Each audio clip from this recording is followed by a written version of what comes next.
everybody, and welcome to the Mama Rose Show. We are so excited to be here today, although not a perfectly sunny day as it should be. We do have a perfectly sunny guest, Tim Moss, the superstar, cabaret, film, and everything else. Tim, how are you, darling? Stephen, hello. Oh my God, it is so good to see you. I love the hat. Love the hat. I'm doing good, as well as can be expected, I guess. But just, firstly, I love the Mama Rose Show. Thank you so much for having me on. And secondly, do you have any idea how much I love you? I actually put on underwear and clothes today, and deodorant, and I gargled, and I even put on a touch of cologne. That's how much I love you. Oh my goodness, honey, this is fabulous. So after doing all of that, I have to ask you, how are you doing in quarantine, and what has become your daily routine? Well, I don't know if I really have a daily routine. I've got a lot of projects that I'm working on that's keeping me very occupied, thank goodness. But I usually do some form of exercise in the morning. Like I dance, I love to dance.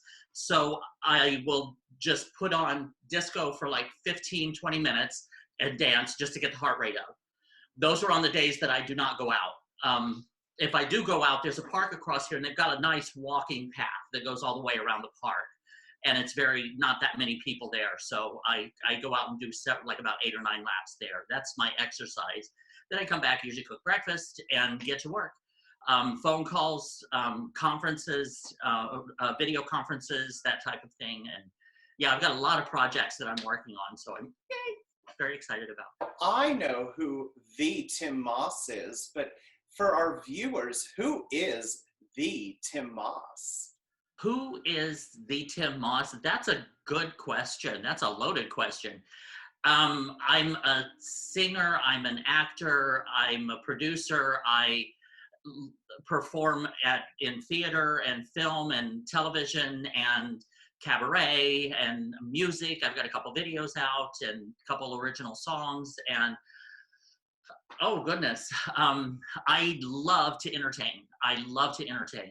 And just always trying to keep an open mind and learn new things and new ways of entertaining people, especially now when I think people need us the most. I think they need entertainers the most right now. So I got a couple things cooking that I'll tell you about a little later. You are so entertaining and so kind and just a lovely person. So if you've not seen Tim Moss, you must see anything that he does because he's the best. Oh my God, Stephen, thank you. That's so sweet. Now, this is another loaded question, but what is your greatest accomplishment so far in your career? Among many, I'm sure. Wow, that is a toughie, but I would probably say Junk, the movie. I was fortunate enough to star in a full-length feature. It's a musical. It's LGBT, and there's only 2 people in the cast, just me and my co-star. And it was by far the most incredible and amazing experience and creative experience of my life. Artistically, spiritually, just everything. Professionally, it was amazing. But I would say that's a biggie, but I've also had several others. I'm also an LGBT activist, I forgot to mention. And I'm sure there's other things I do that I can't even remember right now.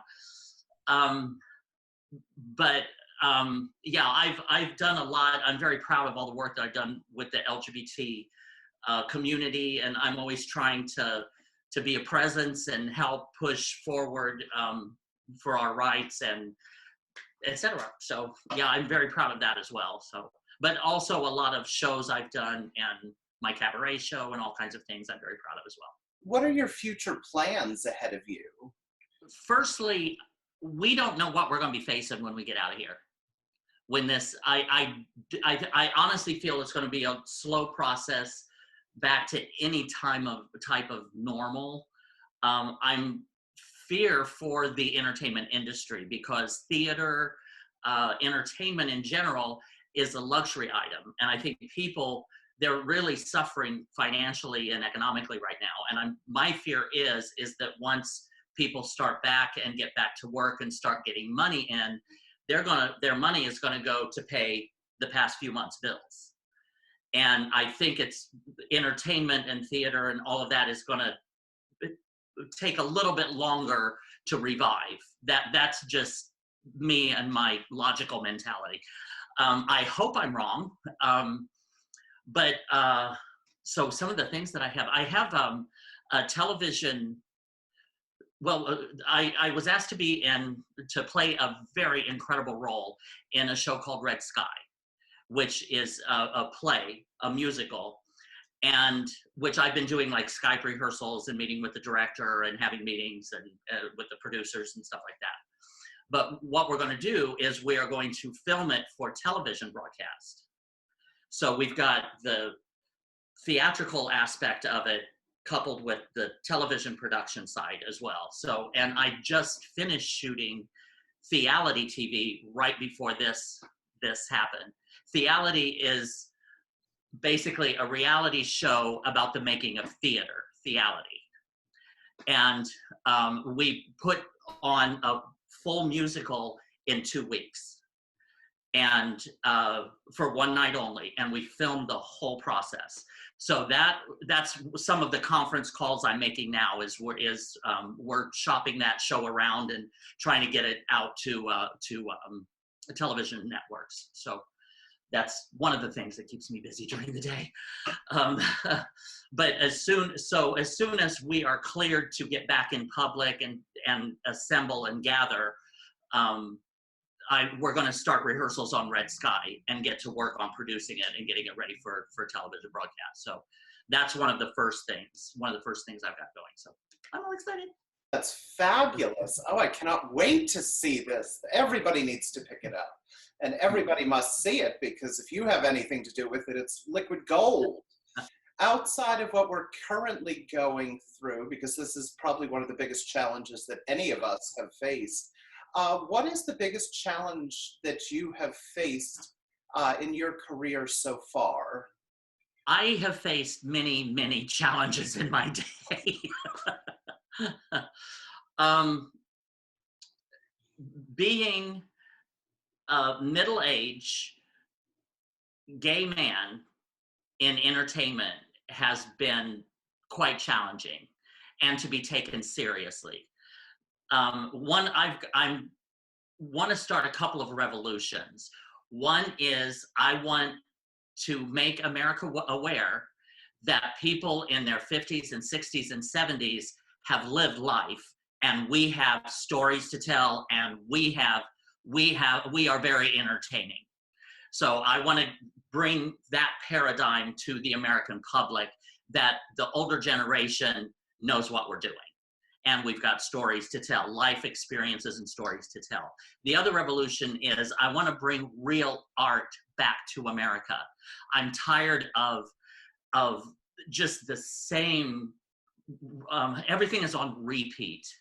The television networks, all the sitcoms are the same. You know, there's going to be a beginning, and then there's 2 or 3 stories in the middle, and in a half an hour, they've resolved them all, and they're all happy and joyful. That's not life. I want to just kind of bring a touch of reality and art that makes you feel and makes you think. And I want to be a part of that revolution, to bring real art back to America. Oh, I love it. And I will definitely join you on that revolution, because it is so important for art and real art and new art and current art. So, I mean, it's truly, you know, that's very inspirational, and I'm very proud of you for saying that. And just one other thing, I'm working with an amazing new network. It's called UBC, which is Urban Broadcasting Company. And she is so innovative. Peggy Dotson is the founder of it. And it's got such an amazing future. And the other networks are starting to gain interest in it, simply because that's what we're doing. That's what the mission statement is to just kind of challenge the system the way it is and start pumping out real stories and real art which is something that Hollywood and the television industry and even Broadway right now. I mean, I love Broadway, but oh my God, Mrs. Doubtfire, the musical. Anyway, I love Broadway and that institution for the centuries that it has been there. But taking a popular movie and throwing some songs in it and calling it a musical, it's not a musical. That's a sideshow at Disney World. I want to have original, fresh, new stories, new songs, new music, new ideas. Like that. That is the concept of UBC TV, Urban Broadcasting Company. And I'm very, very grateful to be a part of it from the beginning. Oh, I love it. And I totally agree with you. I mean, I love Broadway. You know, theater's been part of my life, you know, for many, many, many years. And, you know, Broadway's, you know, very important to the theater industry for all of us. Thank God for Hamilton, Dear Evan Hansen, for Come From Away. Those are original. Those to me are Broadway shows. I agree completely. And, you know, there's more coming, you know, once we get through this. So hopefully, well, people have the time that they're writing and creating new masterpieces. So, and going back to the broadcasting company, ladies and gentlemen, Tim Moss has something to do with it. You must use it. You know, view it, do it, enjoy it. So, you are a cabaret superstar. You are a film superstar. Oh, honey, you've got it all going on. Could you tell us, you mentioned the movie before, but could you tell us about the film Junk? I know that you star in it with another fabulous actor, but what is Junk? Junk is exactly what we've been talking about. Junk is new, it's different, it's fresh, it's original, it's creative. It's something that has not been done yet. And again, it's a full-length movie that's a musical with only 2 people in it and LGBT based. The story behind it, a friend of mine, David Stallings, had contacted me a few years ago and said he was producing this theater festival. And he had this playwright named Michael Penny, who is from North Carolina, and he has a play, but he doesn't know any actors. And we thought you would be perfect for the role of Miss Lily. And my first thought was, okay, because I'm gay, Miss Lily is probably a drag queen. I will have to put on a wig, come out, say a couple funny lines, and then leave, because that's all gay people do. And but I like David, so I said, sure, send me the script for you. I'll do that. I'll do it. That's fine. He sent me the script, and I turned page 1, Miss Lily, Miss Lily, Miss Lily. Oh, okay. Page 2, Miss Lily, Miss Lily, Miss Lily, Miss Lily, Miss Lily. Oh my God, this is an actual role for a middle-aged gay man. And it's based on 2 actual people, Miss Lily and Chris. They used to work together at a flea market downtown. So they were constantly dealing in antiques and moving and peddling sometimes junk. Well, and this is based on an actual story, only it wasn't the 2 of them that actually experienced this. But what Junk is a story by Michael Penny, who is an incredible playwright, incredible composer, incredible lyricist, both for theater and music. And what the story is about an older gay man and a younger gay man that go into an old house of a recently deceased man, and they piece his life together based on his possessions. That's one of the things. But the place is covered in porn, all over the floors, in the drawers, under the sink, like everywhere is just porn. And so the entire movie occurs over the course of one day. They get there at dawn and they leave after dark that night. And everything that they go through. And my role, which is Miss Lily, I would consider her trans now. She's been dead for several years, but I would consider her trans, but it was during a time when, like, the operation was not available to her. And she lived her life openly and proudly down in North Carolina, mind you. And she lived her life as a woman, the rest of her life as a woman. And this is it's an homage to her, but it's a generational gap. It's about, because she's constantly talking to Chris, who was brilliantly played by my co-star Robbie Wayne from Palm Springs. Incredible. He was so perfect for that. But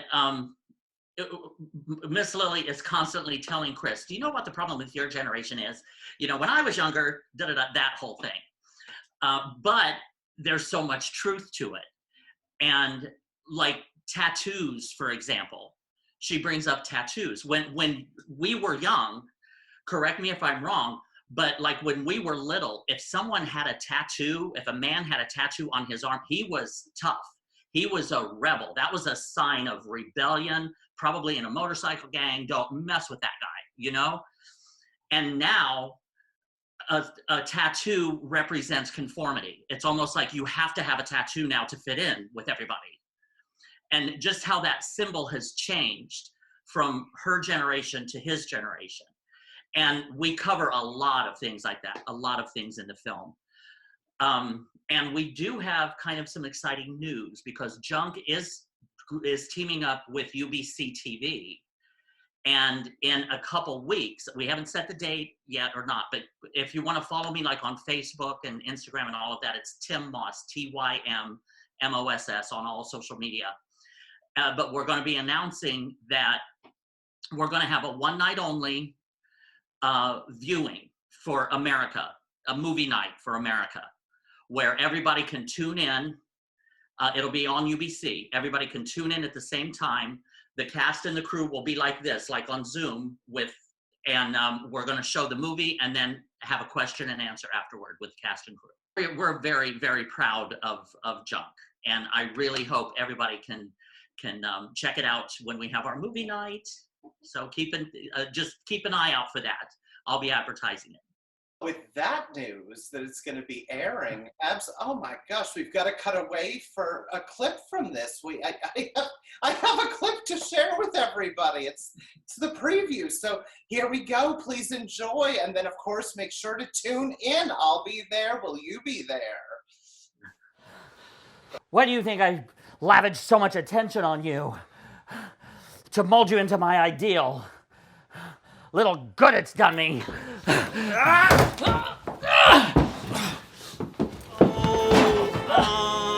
boy meets a girl, and a girl meets a boy, and an orchestra starts to play. That's why I hate musicals, and I'm hating them still today. So the boy likes the girl, and the girl likes the boy, and they sing what they ought to say. So if I hate musicals, might I possibly not be gay? Really? I don't know about this. What exactly was the deal that you made with this man? Well, I can take anything that I want to resell, but we gotta remove it all. Apparently, there's a lot of embarrassing stuff around here. Oh my goodness. And right next to the deathbed, there's a guy who just sells mammies. All he sells are mammies at the market. The place, I think, is just called Sammy's. Yeah, Sammy's House of Mammies at the market. Oh! Stained with memories of happier times. I think I've seen enough black and white, uncut, and unshaven artifacts this afternoon to last me a lifetime. Finally, some recognizable life forms.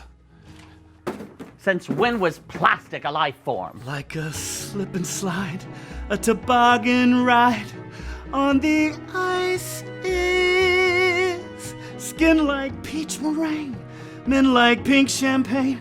That's what paradise is. Bitch, please.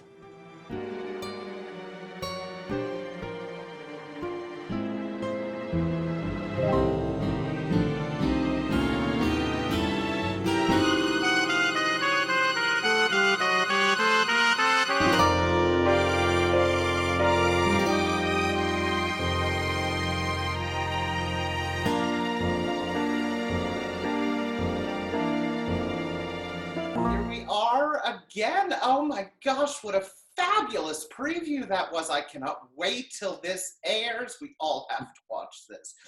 So, back to Tim. So, after such an inspirational experience such as Junk and all that you have done in your life, who is the greatest inspiration to you in your career and in life?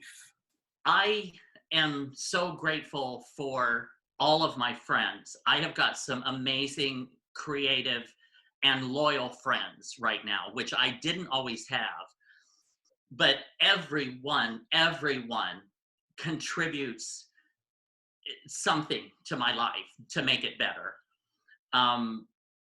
Michael Penny, the writer and the director of Junk, I have been on this journey with him for a few years now, and he's just the most amazing, brilliant mind, and he is definitely one of the top. Oh my goodness, Ike Avelli, he's a gay comedian. I'm always his musical guest, or his first pick, or his first choice if I'm available, for his show 50 Shades of Gay, which we're going to be doing at the Triad in August, or scheduled to anyway. Ike is always there. He's just such a good inspiration. And again, trying new things. My friends are always up for trying new things and very supportive when I try something new to see if it works. And just having that love and support is greatly appreciated. And my best friend in Indiana, Nancy Kuharski, I call her like, oh my God, I can't believe this. Or if it's happy news or sad news or scared news or whatever, she's right there. She's right there on the phone. So she's been a great inspiration. But I'm sorry, there's so many more people. There's so many more. I can't put them all into words, but I'm grateful for all of my friends. One other thing I forgot to mention when you asked what was coming up, and this pertains to that, was my cabaret show, which I'm scheduled to do it June 12th, but we're not sure if we're going to be able to assemble then.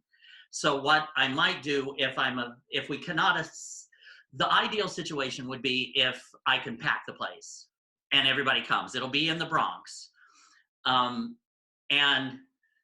if we're not allowed to assemble, what I might do is I might do the show at the theater with an empty house and stream it. So that's another possibility. Always coming up with ideas. That's what we're trying to do. But then if we're still on lockdown, I still might do it from my home. But in my cabaret, and it got critical acclaim. Michael Musto, I think, said it was one of the best cabaret shows in town, which he's seen like every show there is. So that was an extreme compliment. But in my cabaret show, I reveal that something that most people have no idea about me, and that is that I had developed a 20-year extreme drug and alcohol addiction that by all accounts should have killed me. And at that time, the people that were around me were just, the sociopaths. And I was surrounded by such a negative and basically evil and lost energy all around me. And once I started rehab and I started to get my direction back and my dream back, because for 20 years, I forgot that I was an entertainer. I had completely forgot. And that was one of the first memories to return, was I'm a singer, I'm an actor. But then I was like, am I too old to get back into this? And as soon as I committed to, well, let's see, let me try and see what happens, the most miraculous things just started falling right in my path, right in front of me. And so that's what helped guide me out and lead me out, along with many counselors and therapists and doctors. But I take the audience through that 20-year drug addiction in my show, and I bring them out at the end for a happy ending, and we all celebrate. But I also explain after that again, I'm just surrounded by the most amazing and incredible people that feed me and I feed them. Each one of us is kind of like an individual and unique light. And we each shine our own light and lamp our own way. And I shine my light back, and we are reflections of each other. So I'm grateful for everybody around me right now. Thank you so much for sharing that with us. Such a journey to take, but what has come out of it is the most important thing. And you're back on the stage. And again, ladies and gentlemen, if this cabaret goes on, you know I'll be there, and I hope that you will be as well. Moving on and continuing actually what you were just talking about, what advice do you have for the members of our community who are either starting out or furthering their careers in theater, film, anything, you know, in the creative side of life? What advice would you give them? My advice would be stay true to yourself. Trust yourself. Everybody's going to tell you, oh, you've got to look this way, you've got to act this way, you've got to present things this way, you've got to sing this way, because like Britney Spears dropped a new single, well, that's the newest thing and that's what everybody's making money at, and you have to do the same thing. You have to sound like her and act like her, and no, you don't. You have to sound and act like yourself. And there's going to be times when there's nobody around, nobody that believes in you, but the right people, just continue being authentic, and the right people will find you. You will find each other. That's I've got several things I like to tell younger people. Another one is find out what brings you happiness. Find what you love to do and do it. That's what you're supposed to be doing. And if you do that, and I'm not saying that it's all going to work out just peachy keen and everything's going to fall into place perfectly. No, you're going to have struggles. It's going to be tough. But would you rather have the struggles and learn life by doing a job that you absolutely hate? Or would you rather learn those lessons by doing something that makes you happy? This path and this choice leads to a much happier existence. Trust me. I agree completely with you. It's so important just to follow your heart and try things. And something that I've always taught throughout the years is if you don't try it, you'll never know. So go, do it, try it. Like you said, it's not always going to be the happy ending, but if you don't try it, what good is life? You'll be stuck inside, and believe me, we're already stuck inside.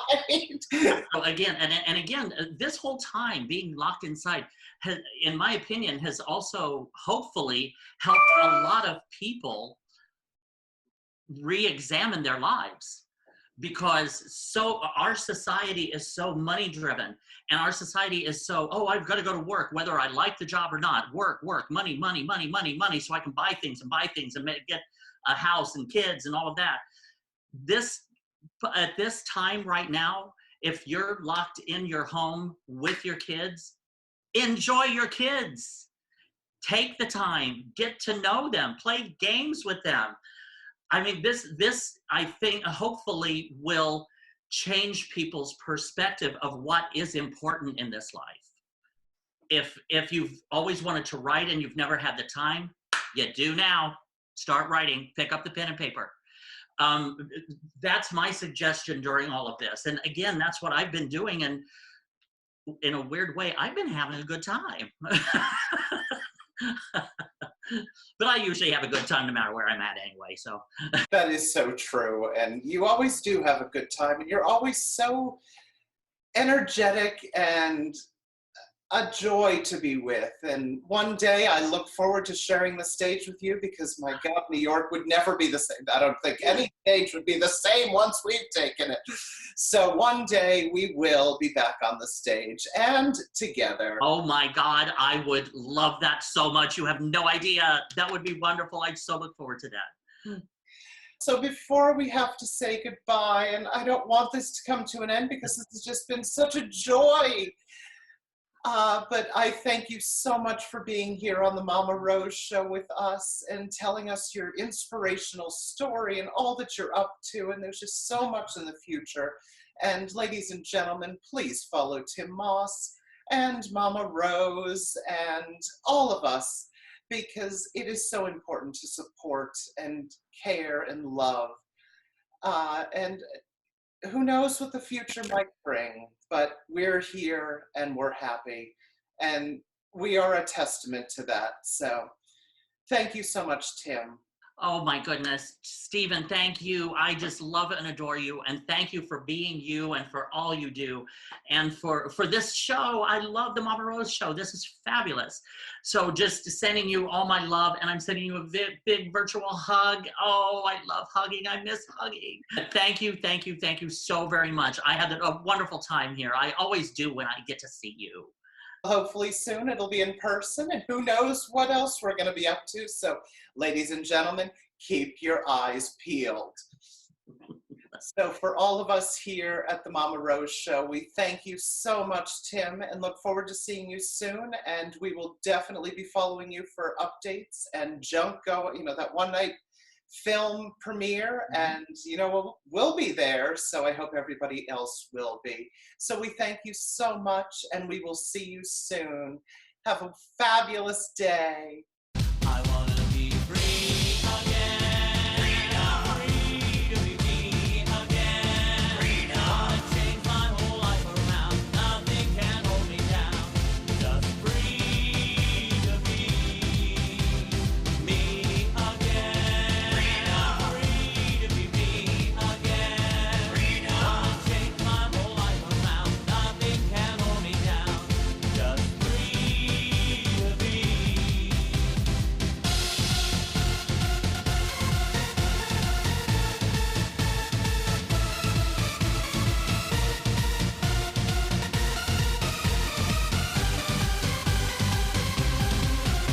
Well, now I'm taking